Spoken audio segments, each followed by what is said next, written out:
Track 2 on the Sunroom Sessions EP is Straight to the Ground. This is probably the oldest of the 4 songs.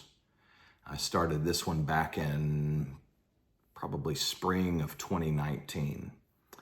I was starting to unlock more of an upbeat rock and roll style of playing, and that really brought about a new stage in my writing, and one that I'm really proud of, and I think it's carried through to present now. I write more in this style. While Merlin Bonnie was also a rock song, it was full of joy and love and uplifting themes. Straight to the Ground, on the other hand, is a full-on bitter breakup song, and that's just what came out. Really proud of the lyrics in this one, and I'm especially proud of the rhyme scheme in the verses. This is something I like to nerd out on. The verses follow an A, B, C, C, A, B, D, D, A rhyme scheme. So if you're really a lyric nerd, as you listen to this song, see if you can catch those little rhymes. They're not all perfect, but it was definitely an intentional thing. I think once I had the verse 1 or half of a verse written, I was enamored with what had come out, and I think I really worked it till I could make all of the verses follow that structure. Personally, I think this is one of my best bridges that I've ever written. It took a while before I could ever sing what I had written, so the first performance of this song, I dropped the bridge entirely.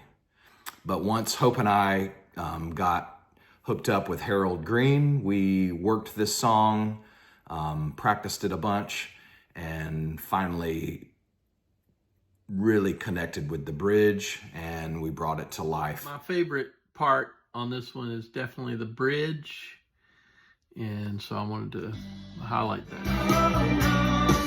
Here it comes.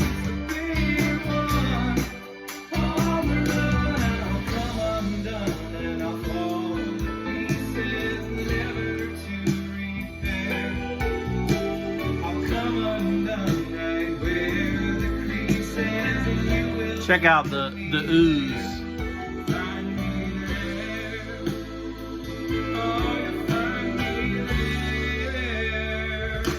Kind of sculpted some of the keyboard work around the ooze. We come up with those in our rehearsal sessions and that. So happy with how this song turned out in the studio. This has Scott Anderson with more awesome electric guitar.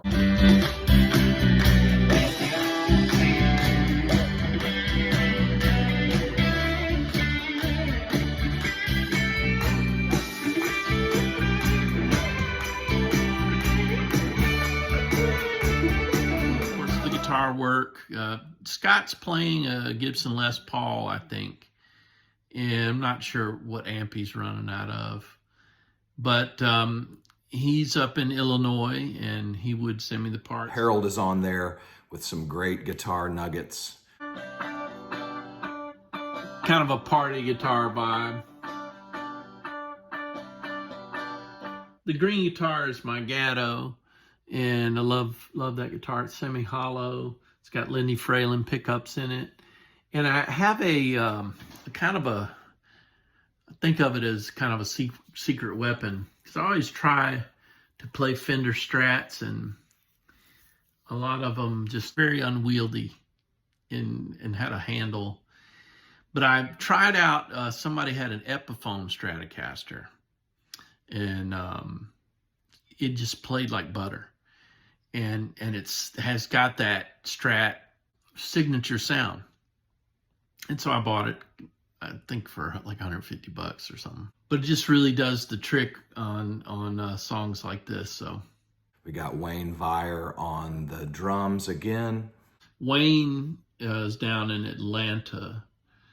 And Harold on bass on this song with some pretty funky, gnarly sounding bass in there. I had forgotten until Luke said that that I played bass on it. If I did, I played PV bass, which is the Jeff Berlin model PV bass that I inherited from Damon Brown. Also some great keys, some synth, some organ. It's all in there. Little treats for your ears. So here's some of the keyboard work on the.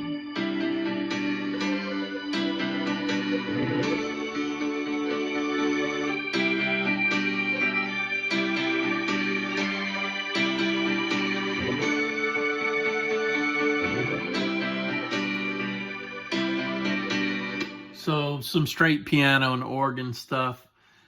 It's easy to forget about this stuff.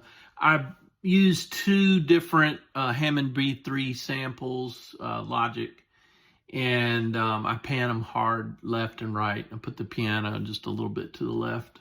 there is a lyric nugget in this one as well. The final chorus, there's a line that says, "Roll the credits for a happy ending." I took that from a Drive-By Trucker song called World of Hurt. There's a line that says, "The secret to a happy ending is knowing when to roll the credits." So I borrowed that or paid homage to that with this song. Always loved that line. So there it is at the end of this bitter breakup song that I still think will get you rocking and get you feeling pretty good. Love this one. And if you love it, please give it a share. Thanks. All right, so straight to the ground.